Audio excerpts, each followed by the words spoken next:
everyone. Welcome to Uncontrolled Opposition, where together we battle mind wars with truth strikes. I'm Gloria, Guillo, an investigative journalist, and I'm here with my co-host, Professor Jayme Kuzmarov, managing editor of Covert Action magazine. Our producer and engineer is Jayme, CheeseSlice. This is part 5 in our series on Danny Casolaro and the Octopus Murders.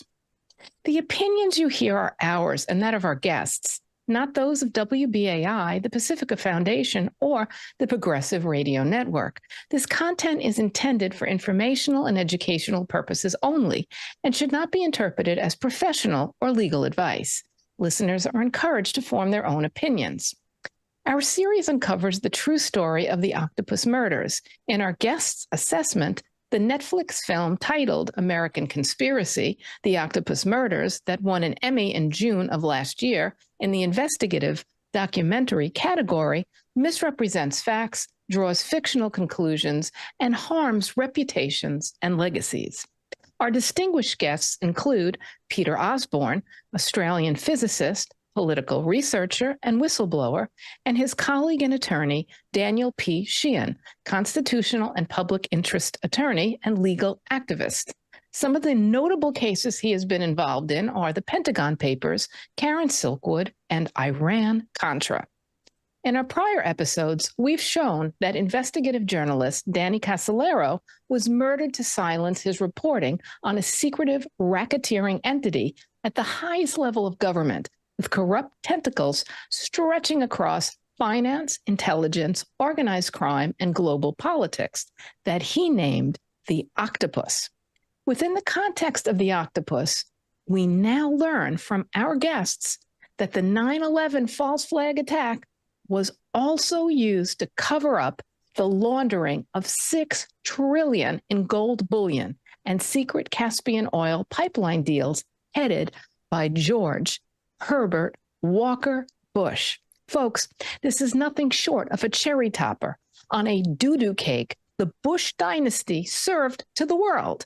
Now on to the cake. First, we realized 9/11 was a pretext to roll out the Patriot Act, which trampled our constitutional rights to privacy and due process and exponentially increased the funding of the surveillance state. Then we realized Bush Jr.'s nebulous and intentional misdirected war on terror was a boon for the military-industrial complex, banking and oil and gas industries, opium smuggling, and human trafficking. So let's take a step back. Experts agree that there are 3 elements to every crime: motive, means, and opportunity. Let's look at 9/11 within this framework as we describe a series of unusual coincidences that sound a lot like a motive to kill, investigations, and people. On September 11, 2001, American Airlines Flight 77 crashed into the Pentagon, killing 189 people and destroying the Office of Naval Intelligence. This just happens to be the same office that investigates financial irregularities. Hours earlier, the World Trade Center towers collapsed, obliterating records at the SEC, Customs Service, FBI, IMF, and Export-Import Bank offices that were probing money laundering and related covert funds. The previous day, September 10th, Defense Secretary Donald Rumsfeld stated publicly that the Pentagon could not account for $2.3 trillion in transactions, blaming bureaucratic failures. Now we learn 9/11 could have been prevented.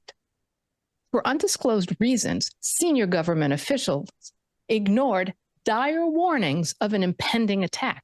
This willful negligence constituted an opportunity that only heads of states could indulge in. And this is why 9/11 is also referred to by some as a let it happen event. Michael Riconosciuto, through his attorney, Louis Baffardi, delivered repeated written warnings to the FBI, CIA, Secretary of State Colin Powell, and Attorney General John Ashcroft between February and June 2001. On February 5th, he flagged al-Qaeda's plans to hijack U.S. aircraft. In March, FBI Special Agent Keith Cuttrey interviewed Riconosciuto in prison. Riconosciuto detailed to him the identity of a New Jersey-based based coordinator for the attack, Soviet-made shoulder-fired missiles entering the country, skyjacking and bombing operations, a fake ID ring operating between Montreal and New Jersey with 30 identified terrorists, flight training on DC-9s and 747s, and Tibet Aviation in Quebec brokering aircraft and scheduled to receive 37 missiles. Riconosciuto requested immunity for himself and his informants. The FBI provided no response until September 13th, 2 days after the attacks, when agents returned, labeled him a conspiracy theorist and hoaxer, and threatened prosecution if he spoke to the media. A declassified 2004 FOIA release confirmed CIA Director George Tenet briefed President Clinton in December of 1998 on bin Laden's intent to hijack aircraft and deploy SA-7 missiles, information traced back to Riconosciuto's earlier disclosures. Investigators linked these events to a deliberate cover-up.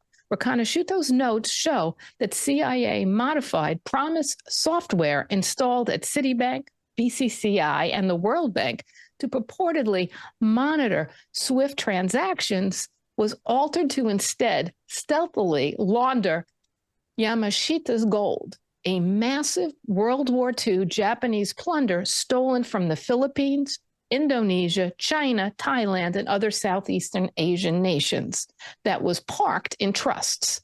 Professor Osborne's evidence shows Ferdinand and Imelda Marcus, Leo Wanta, and CIA operatives reporting to Director George Tenet orchestrated the laundering of over $6 trillion in stolen gold bullion. Yeah, he's got the receipts. Further, Professor Osborne obtained letters sent to the presidents, Clinton and Bush, confirming these covert gold transactions. The same advanced banking software derived from Promise and developed by Rupert Murdoch's Computer Power Group for Treasury Secretary James Baker that was reportedly provided by FBI agent Robert Hansen to the Russian mafia and Osama bin Laden. Now let's review means to complete the criminal framework. E.P. Heidner's report, Collateral Damage, notes the strikes coincided with war games involving simulated hijackings. These drills were rescheduled to early September and were monitored closely by Dick Cheney. The documented crime pattern is clear. Opportunity. Ignore actionable intelligence. Means. Create a diversion through simulated hijackings. Motive. Terminate investigations into money laundering by obliterating the offices that conduct them. This criminal pattern demands an independent review of all evidence. Thank you. Danny, please explain this 9/11 web before you examine Peter, our extraordinary researcher and witness in this complex conspiracy.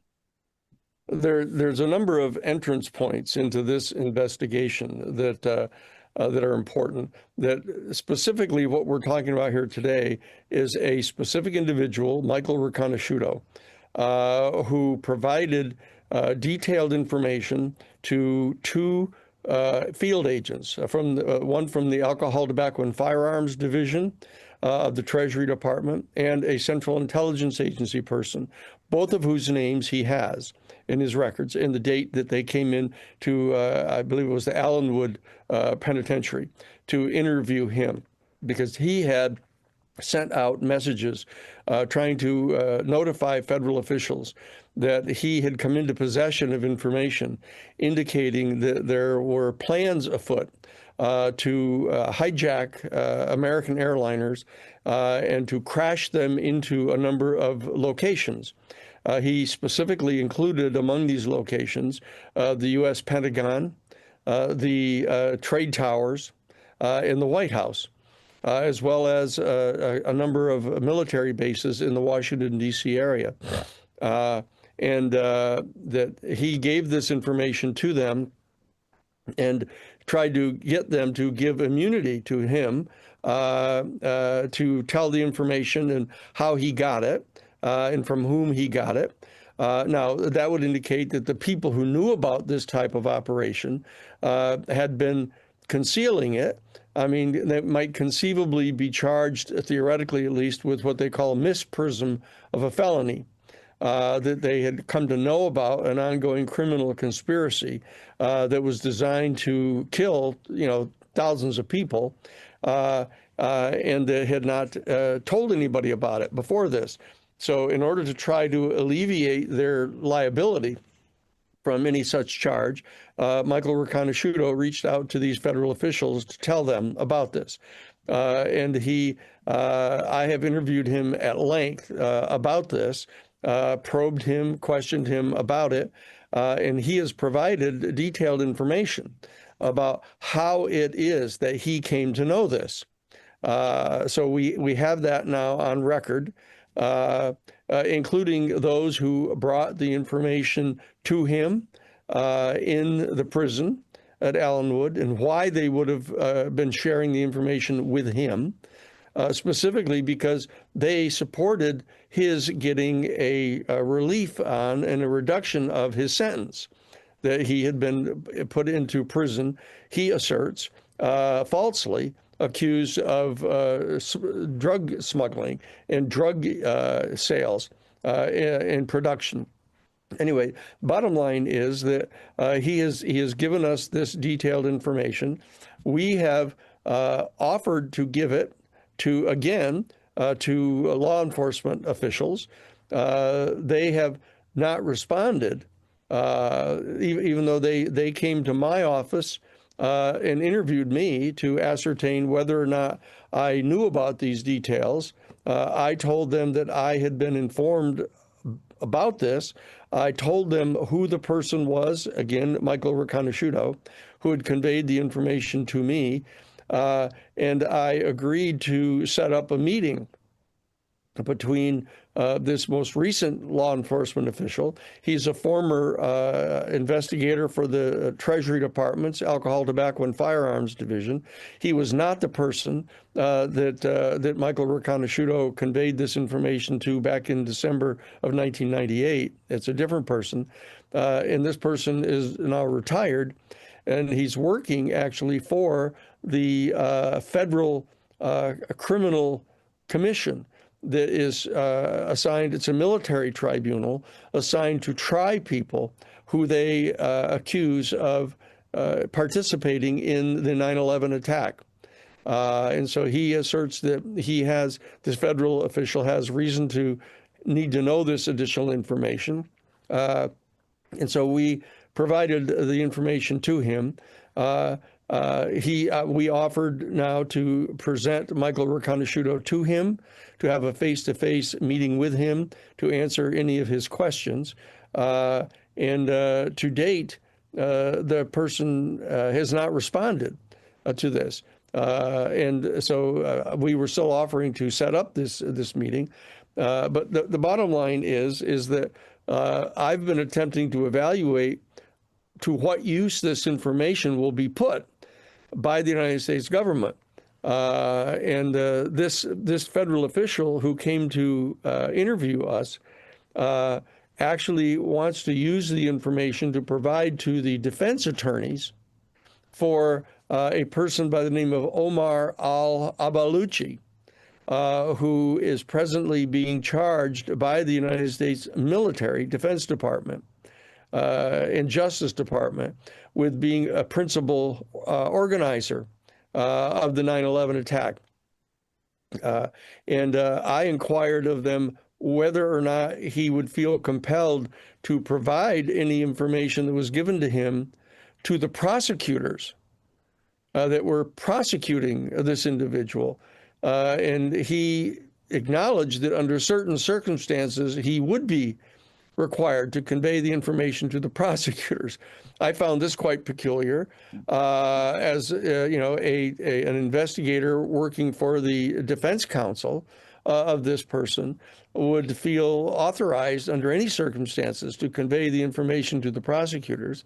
Not that, as I told him, not that I would be opposed to giving the information to the prosecutors if they ask for it, but they haven't.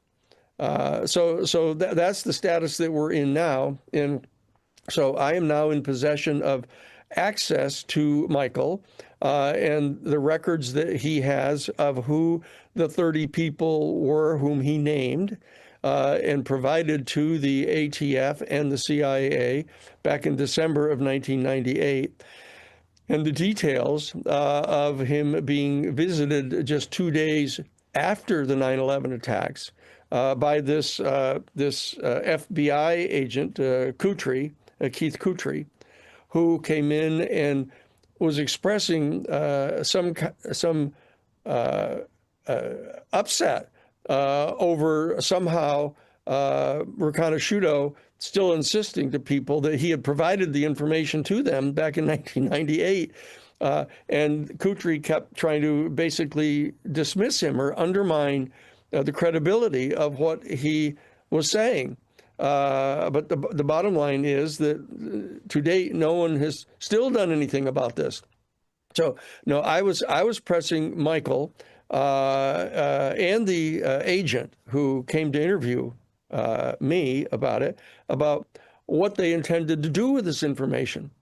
If in fact the information that Michael Reconasciuto was able to provide to them included not only the information that he gave to them back in 1998 in December, but also myriad information about the criminal network and about the fact that this information was known by major Central Intelligence Agency people prior to the attack. And I must say, my impression was that this federal investigator was not at all interested in knowing that. He didn't believe that his scope of his assignment from the federal government included actually finding out what really happened in 9/11 and who knew about it ahead of time. Now, I pressed Michael as to whether Michael believed that this whole array of facts constituted extreme ineptitude or sort of general government incompetence or failure of different federal investigative units to share their information with each other, which is the favorite canard of the 9/11 Commission. And Michael said that he believes that what was actually going on, based on information that he was being provided, is that the reason that the FBI and the CIA officials didn't do anything about this information ahead of time, after having been provided the information by Michael, is because they had decided that rather than stop the criminal activity of what was going on, they wanted to recruit, the CIA wanted to recruit some of the participants that were involved in the plan to infiltrate al-Qaeda. And therefore, they were engaged in this process of actually facilitating some of these people coming and going in and out of the United States because they wanted to recruit them. Now, that's what Michael could estimate of what was going on. So when Michael Reconasciuto started conveying to me what his impressions were of what was going on, is that there was, in fact, an attack being planned against the Pentagon and against the trade towers and the White House by Osama bin Laden's and the people, the al-Qaeda people, and he had the names of the people and gave it to the feds. You know, what they did, instead of stopping the operation, was attempt to infiltrate them, to try to turn them into informants about the other activities of al-Qaeda. And did not take the adequate steps to stop the actual attack. Now, the question that would be posed to someone is, why wouldn't they stop the attack? What interest might they have, the CIA have, or anyone else, in not stopping the attack? my own personal opinion, after having talked with Michael and having talked with the federal agents and stuff involved, is that it appears to me that they were tunnel visioned on their task of trying to infiltrate Al-Qaeda in general, and therefore didn't turn their attention to actually trying to stop this attack. Now, there are others that, Gloria, you have used a term that others have referred to, and some people assert the following, that this was intentional and have actually generated hypothetical reasons why they would have done this.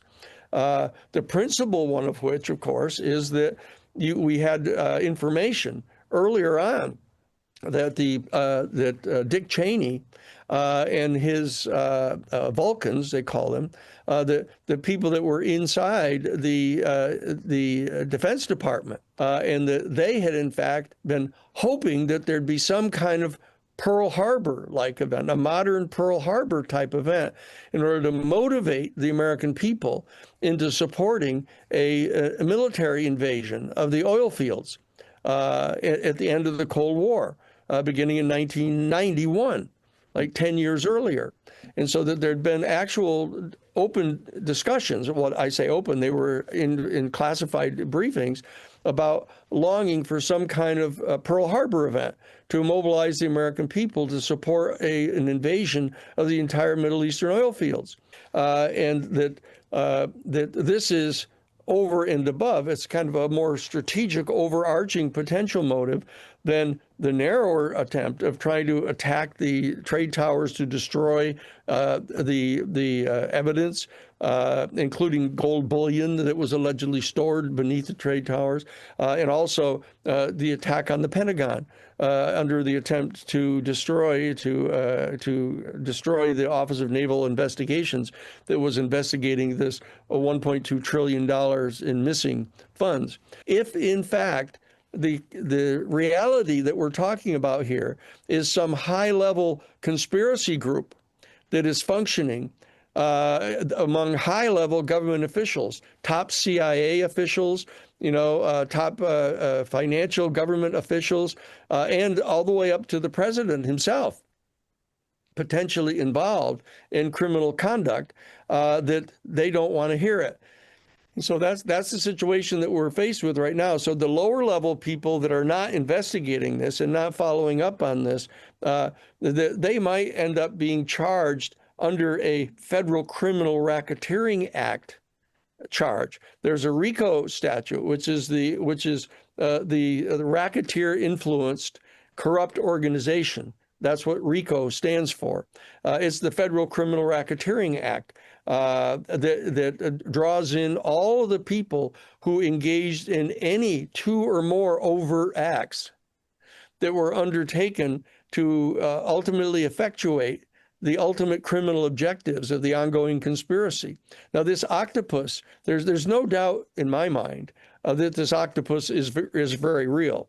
And as people know, I had actually had conversations with Danny Casolaro before he was killed, just before he went down to West Virginia. That I was in a phone conversation with Danny Casolaro, I think on the Thursday afternoon, before he went down to West Virginia to meet and get IRS files to show what he was doing. So I know that this thing is real. And I know the details of it. But the most expert person in the world, on the planet, is sitting right here with us here, which is Peter Osborne. Peter Osborne has done the in-depth analysis, moving out from the activities of the Nugan Bank in Australia and criminals that were involved in trying to ruin the business activities of Peter Osborne. And that has motivated him, might I say, driven him to find out all of this information.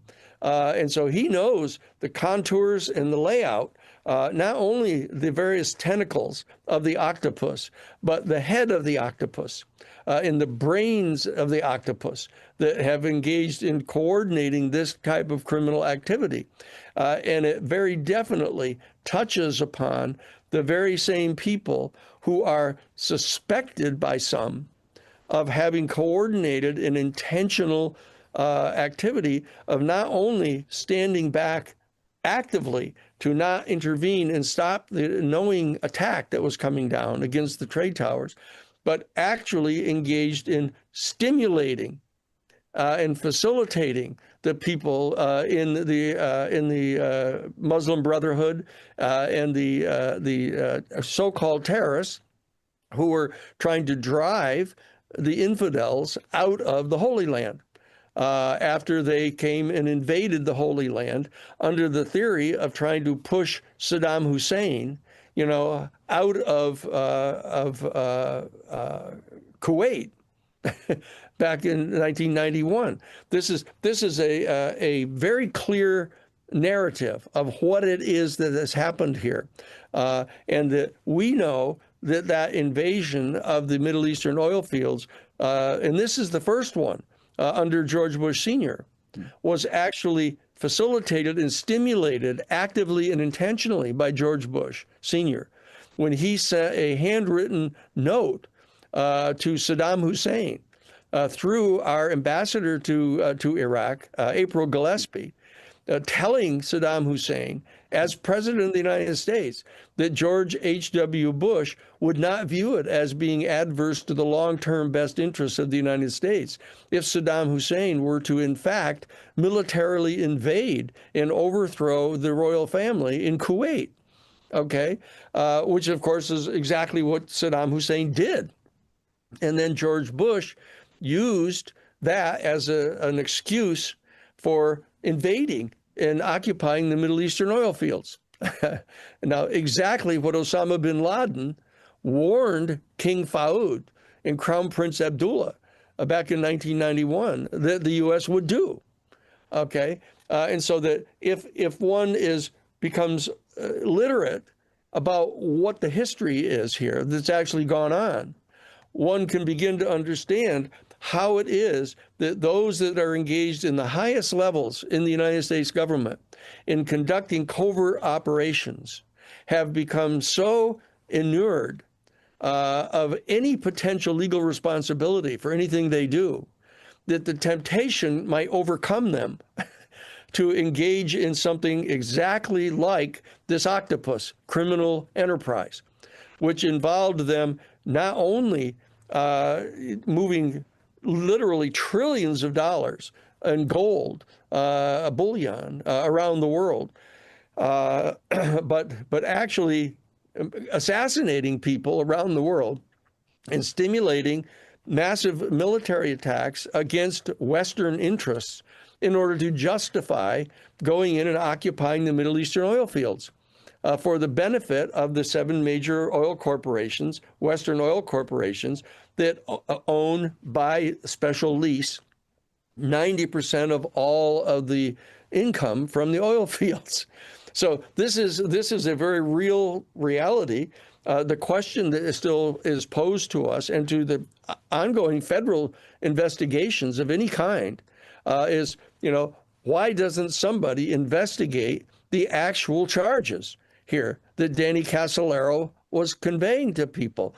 And why isn't anybody actually investigating the information that Michael Riconosciuto is still willing to provide to federal investigators who seem to be disinclined to take the information? If Michael was in prison, I don't know if you can divulge this information or about how he received some insider information while he was in prison. Sure. Yeah, I can, because he has now been willing to convey it to the federal official that was coming to investigate. So he's done that now. And what it is that Michael Riconosciuto, from the time he was 8 years old, had been involved in going back and forth into the Middle East.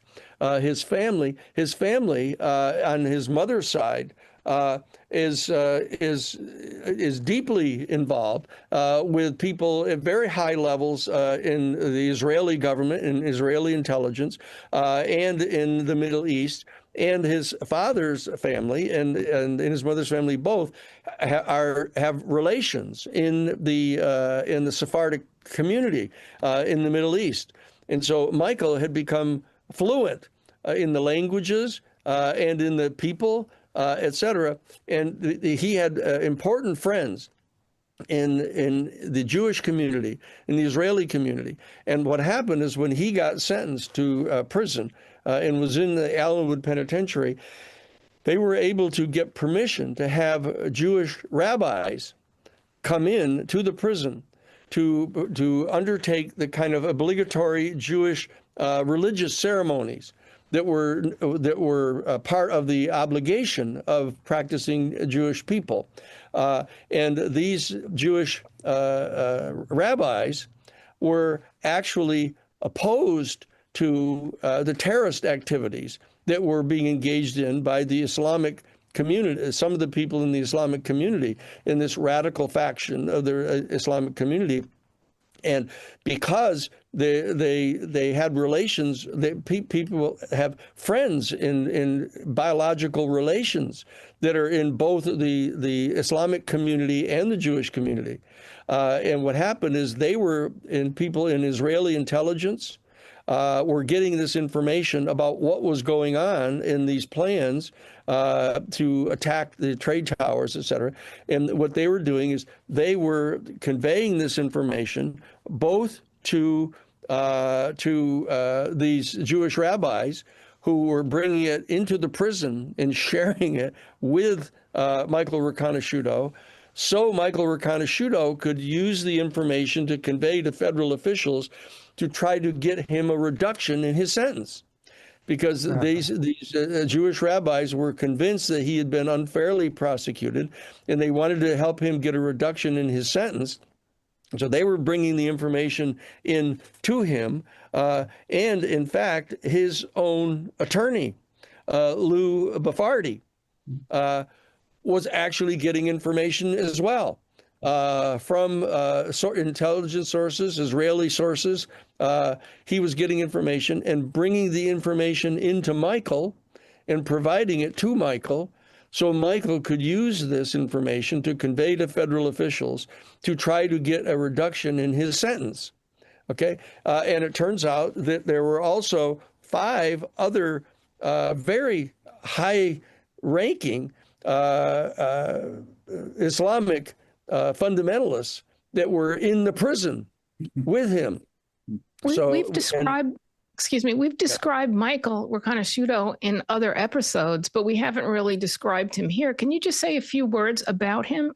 From what I recall, he's a math genius. He's a genius, right? What would you say? And can you also say when he was fingered for this crime and the evidence that he very likely was framed?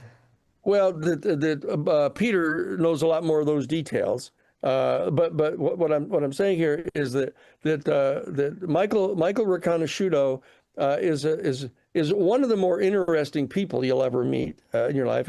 And I've met a lot of interesting people in my life over the last 50 years of legal practice, but he's one of the most interesting. And I think one of the most important aspects of Michael is that he does actually seem to have a photographic memory. I mean, it's quite rare to meet people that do have that.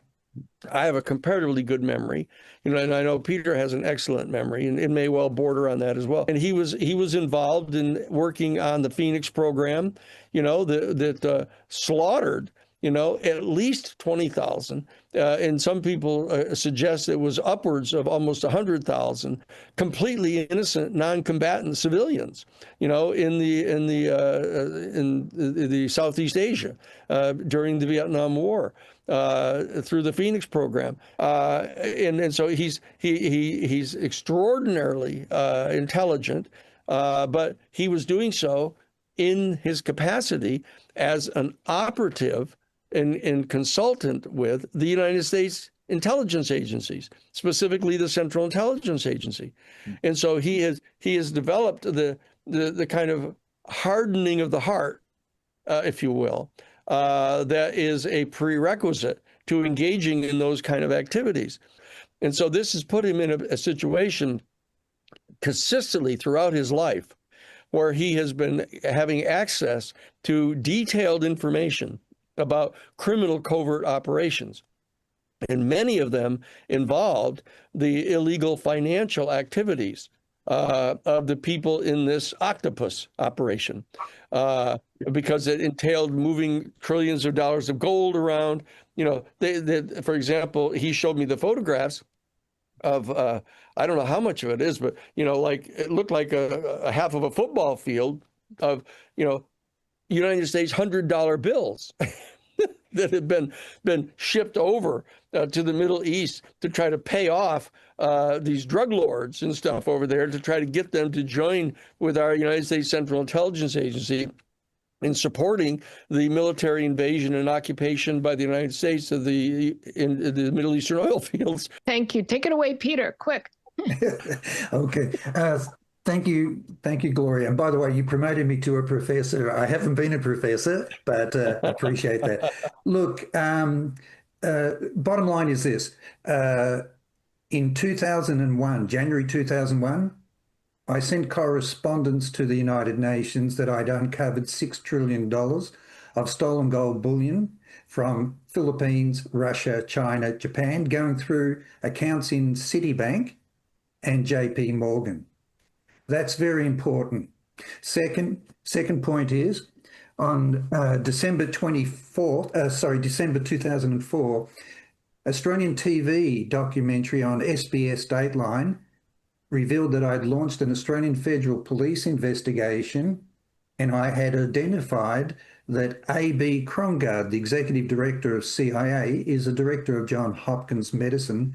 And the reason why I mentioned that name is that I knew he was connected to the gold bullion that was being moved through Citibank and JP Morgan, plus also another bank, Yugo Bank from Montenegro, who happened to be my boss, who rescued me. And he actually is intelligence. He worked for CIA and moving arms and the gold bullion through his banks. I have all those transactions. Now, why is that important? Because just this week, I reached out to David Guillo, the author of Project Hammer, 2 articles he published with Nexus magazine, and the publisher of Nexus. He wrote back to me the minute that they published the story about A.B. Krongard and the gold bullion and all of the relationships with Bush and Kissinger and all those things that are happening. They received death threats and have been in hiding. That was sent to me only this week. Now that is 20 years later. Now what's important is this. Michael Riconosciuto's letters written to Colonel Powell, John Ashcroft, also Scott Lasser, US Attorney, and Congressman, were never given to RCMP, the Canadian, and National Security and Intelligence Services, because my co-author with me, Canadian veteran investigative journalist Gordon Savell, he personally met with them, gave them copies of all of the correspondence that Michael had been given to United States Secretary of State, FBI, CIA. They were in shock. They'd never seen it before. Now, that was detailing everything that Danny talked about just earlier, that Michael has reconfirmed, gone on the record, names, details, what's happening. What's important is that that evidence wasn't even provided to our America's allies, that's the Canadian government. I come from Australia. I've launched a federal parliamentary privileges inquiry into threats against me as a witness. These are very expensive, but in Australia, Canada, and the UK, you will see on the news right now that people at the highest level of governments have to resign when they've been notified of certain criminal things occurring. And that's happening right now with UK, with their ambassadors, Canada, Australia, anyone connected with just Jeffrey Epstein's story. They're resigning. Pressure's put upon them by the media to step down pending an inquiry. You have evidence now that Michael Riconosciuto provided evidence to Colin Powell, Secretary of State, John Ashcroft, Attorney General, plus FBI agents, plus CIA agents, and there are records in the prison that will show the dates and times that FBI, CIA are meeting with Michael pre 9/11 attack. And not only that, 2 days later, threatening him with criminal prosecution should he talk to the media about all the letters that he's written and telling them that this is going to happen. I do not understand your American system, and particularly the role of media in your country, that they're not pressuring people to resign and no one's supporting a call for all the financial records of the gold bullion as the motive for 9/11, because it is a motive. Also the oil deals, the Capsian oil deals. I've traced the financial transactions and contracts go to John Deuce and Ted Shackley. They were negotiating those, also involving George Bush Sr., Frank Colucci, Dick Cheney, the who's who are after trillions of dollars of oil. The motive to take out Saddam Hussein. I want the public to know that A.B. Krongard took a photograph of him, a selfie, sitting on the throne of Saddam Hussein the day that they captured him. There is rumours that gold bullion was moved out of a safe bunker under the throne in garbage collection trucks specially flown in, and the information for where Saddam Hussein was hiding was given by companies that were owned by Robert Sensi and also Hirschfeld. Isn't that a coincidence that they're the key people involved with Danny Casolaro being murdered? But more important, I have the legal evidence that Danny Casolaro also was contacting... Just point of information, our last show on number 4 was going into Sensei and his recent arrest. And the BCCI checks that Danny Casolaro had that were never given to John Kerry and the accounts.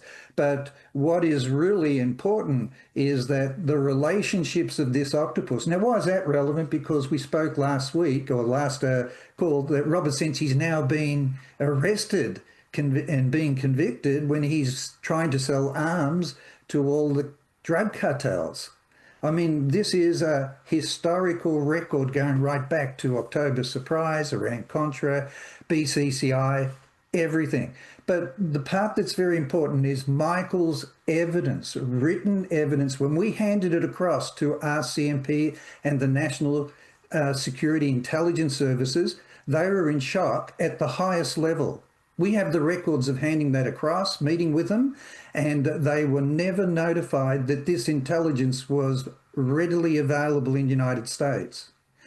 I'll keep coming back to the point is that the motive seems to be if you follow the money, if you follow the $6 trillion gold. See, before I even ever communicated with Michael Riconosciuto, I didn't start communicating by letters to him until June 2004. 3 years earlier, I'm holding letters to President Clinton with the details of the bank accounts from banks in Philippines with the president of the Philippines, Marcos and Ramos, together with the transfer across to JP Morgan with the bank, Yugo Bank, Montenegro, using the Promise Swift banking software that Michael had testified in an affidavit, is sent to prison, and then his family's being threatened if he continues to testify. Now, I have, and with Gordon Savell, we have recorded interviews that we did with Louis Barfardi, his attorney, upset that he gave us all the letters, and he's so upset that no one in the government wants to know about the information that Michael's providing. We also have our recorded interviews with Michael's wife at the time, where all her documents that she needs with Louis Barfardi have been taken by Cherie Seymour, and they can't get them back, and Louis Barfardi's upset because they're trying to get him released. More important than that, let's do the following. Michael has confirmed that on the 13th of September, 2 days after. Now, we've got the letters of Michael from the attorneys and directly to Keith Kutry, the special agent for FBI, meeting Michael in prison, receiving detailed letters, being told in person, goes back and threatens him that he'll be facing prosecution should he talk about all of this to the media, and then tells Michael, the reason we didn't take you serious is because you've been painted as a conspiracy nut by the book The Circle, published by Cherie Seymour. I also have another Australian, David Wright, and this is very important for you to hear this. David Wright confirms that Robert Booth Nichols and his wife, Ellen Hopko, came to Australia and stayed at his house, and that Robert Booth Nichols is training Osama bin Laden on how to use all the new weapons that he is designing in a $100 million production in Australia. Training him in the desert on how to use those weapons. Now, why is that important? Because Michael Riconosciuto also confirms the names of the intelligence people from MI6, who he personally knows, and Sir Dennis Kendall, who is the world expert on Al-Qaeda. They had better intelligence on Al-Qaeda than CIA. And so that was Michael's personal friend. That's how Michael and other people got to meet bin Laden himself. So this goes back into the 80s. Now, the false flag is this. We also have the transactions of all the court cases. I contacted the attorneys who were prosecuting Robert Booth Nichols and Ellen Hopko, his wife, when they're trying to money launder $250 billion US security notes through Barclays Bank in London and through Deutsche Bank and Citibank. 250 billion using the Promus Swift banking software. One of the companies working with Robert Booth Nichols is Jack O'Halloran, who you may know is a former boxer and actor in the Superman movie, owned a company called Direct Debit in Ireland. We interviewed him because he witnessed Robert Booth Nichols with his links, and he told us he is definitely working with CIA and NSA and NSC, and we have our interview with him. And by the way, he is a partner with Ted Shackley. In fact, he introduced me to Ted Shackley. Now, why is this important? Because all the testimony that Michael has given to me and Gordon Savell, we have thousands and thousands of hours of interviews with Michael that no one else knows about. All the details of everything that he had done in Australia with Robert Booth Nichols, with CIA, Nugenham Bank, gold bullion from Marcos, gold mines with Frank Nugen and Michael Hand, and the destroying the Australian Prime Minister, Gough Whitlam, as the sting of a $4 billion Arab loans affair. All that's true. More important, it is about gold bullion. And the records of under Freedom of Information access, which we hold from Patrick O'Shea, it clearly shows that there are over 577 pages of records on Michael. Patrick O'Shea had written to CIA asking for any access to any records related to Michael in his communications with William Casey. They will neither confirm or deny, but on his records are classified B1, executive level at presidential level. B2, CIA, NSA. If he's just a common criminal manufacturing drugs, why does a president need to seal his records. And it's quite clear that the remaining pages they won't provide, including we have access to a presidential briefing that Michael was providing the intelligence that Osama bin Laden and Al-Qaeda are planning to hijack airlines, is given to the president, and that president was Bill Clinton. And as I said earlier, I'm holding the letter to Bill Clinton, telling him where the 6 trillion gold bullion is, but I haven't told you the second letter that I've got is to George W. Bush, telling him where the accounts are at JP Morgan. Now, today, I want the public to put pressure. Enough's enough. Our standards in Australia, we're a Commonwealth country, UK, Canada. We sack people. We do not allow anyone convicted to be in Parliament or run for Prime Minister of our country. We actually get them to step down. An investigation done on the 9/11 Commission, I can find no record of Keith Kutry interviewed about prior knowledge, Colin Powell, or John Ashcroft, or Scott Lasser, the US attorney, and all the congressmen. We've got the names of the congressmen and senators that Lou Baffardi and Michael are informing that there's going to be an attack.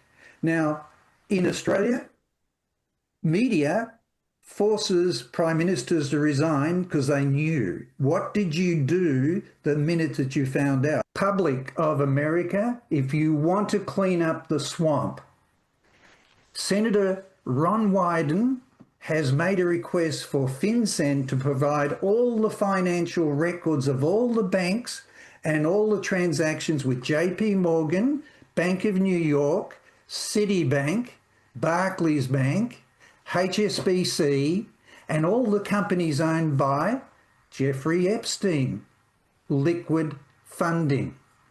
If you follow that, you'll find that it's the same directors, the same attorneys for Jeffrey Epstein are the same people involved with Barrick Gold. That's an important company to think about for money laundering gold. And then the other one is the same directors are the directors of John Deuce's company with Ted Shackley, which is his piggy bank. Now, when you follow the money, I promise you, public, FinCEN, who has been preventing Senator Ron Wyden from accessing all the financial records, because everyone talks about the sex offences, just follow the money. You'll find the 6 trillion of gold bullion stolen from Russia, China, Japan, the Philippines and Indonesia, and Thailand. And then you'll go to the letters to the presidents of the United States, Clinton, George W. Bush. And if you follow it even further, you'll find that it goes to a company called Ignite Inc., founded by Neil Bush, George Bush, Barbara Bush, Michael Milken, and tied together the name A.B. Krongard. A.B. Krongard owned Apollo Group Management with Leon Black, who happened to be senior executive and all the other partners from Drexel, Burnham Lambert with Michael Milken. It's about money laundering, gold, oil, drugs, and fraudulent bonds. Now, in the name of national security, everyone who doesn't want to invest will say the banks are too big to fall. Well, when you let criminal organisations money launder and steal, is 6 trillion a good enough motive for a false flag with Ted Shackley, George Bush, Dick Cheney? Because why are they running a simulated war games of an attack on the financial systems on the very day of 9/11 from a bunker with Dick Cheney? You have to ask questions. Motive, oil. Motive, gold. False flag, Michael also testified to me in 2004. Not only was he doing Robert Booth Nichols working with Ted Shackley and everyone with Nugan Bank, moving Marcos's gold, because remember, we've got all that records, but he was responsible for Pan Am 103 going down. And that was because the McKee team were coming back with all the evidence of Ted Shackley's secret team, moving all the drugs out of Lebanon using Pan Am planes to bring it into New York. Now, that is the false flag. And I'll tell you one thing else. I've got the recorded interview that we did with Al Martin. Al Martin says that he was sitting down with Oliver North and Richard Secord having a bourbon. And he asked them, how far would you go? And he said, if there was a person, one man who's considered a risk to our business, and they're on a jumbo jet with 700 people, there's no question the plane goes down. That's on our recorded interviews with Al Martin when he sat down with Oliver North and Richard Secord. Now, could the same false flag be true for allowing one of the planes to get through or 3 planes getting through to kill thousands? Is it worth it? Look, Robert Booth Nichols came to Australia, contacted the TV station where I had identified A.B. Krongard, asked to meet with me. He did meet with me. He insisted that I come alone. When anyone tells me 3 times, I'll only meet with you if you come alone, I get worried, so I took 2 witnesses. A journalist and a business associate who sat on the side and witnessed it. Robert Booth Nichols told me that I was upsetting some very powerful businessmen and that all my problems in Australia go to Alexander Haig.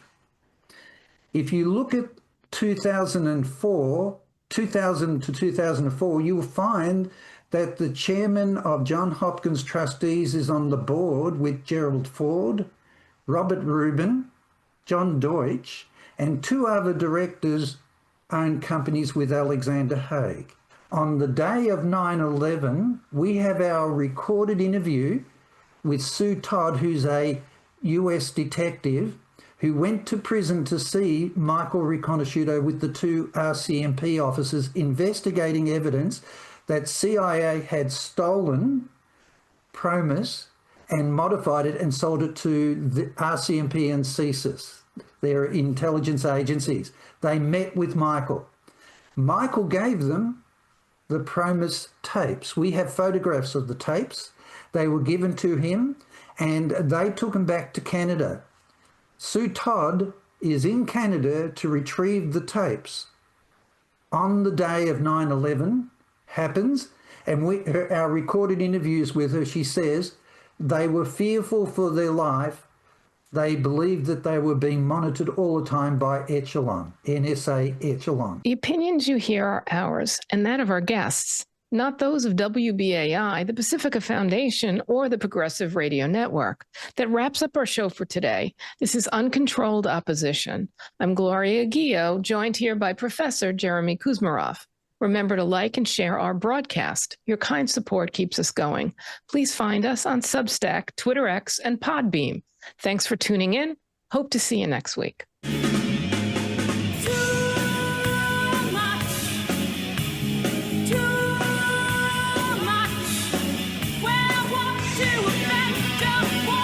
Pretend